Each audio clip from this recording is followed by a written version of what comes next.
केंद्र सरकार देशातील प्रत्येक नागरिकासाठी युनिव्हर्सल पेन्शन स्कीम आणण्याच्या तयारीत आहे। यामागचा उद्देश वयोवृद्ध नागरिकांना आर्थिक स्थैर्य देणे हा आहे।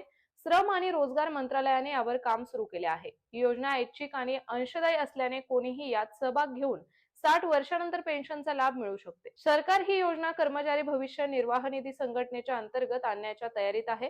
लवकरच संबंधित भागधारकांसोबत चर्चा केली जाणार आहे। तर पाहूयात प्रत्येकाला नेमकी किती पेन्शन मिळू शकते। प्रधानमंत्री श्रमयोगी मानधन योजना आणि राष्ट्रीय पेन्शन योजना या दोन्ही योजनांचा समावेश यामध्ये केला जाऊ शकतो।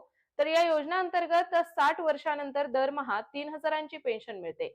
त्यासाठी दरमहा 55 ते 200 रुपयांपर्यंत योगदान द्यावे लागेल। सरकारही तितक्याच रकमेचे योगदान करणार। तसेच अटल पेन्शन योजनेचाही यात समावेश केला जाऊ शकतो।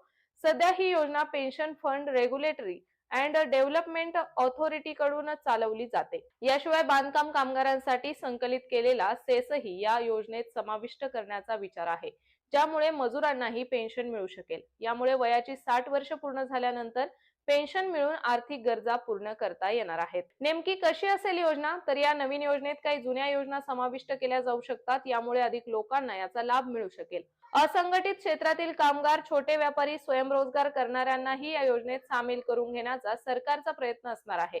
18 वर्ष किंवा त्याहून अधिक वय असलेली कोणतीही व्यक्ती या योजनेत सहभागी होऊ शकते।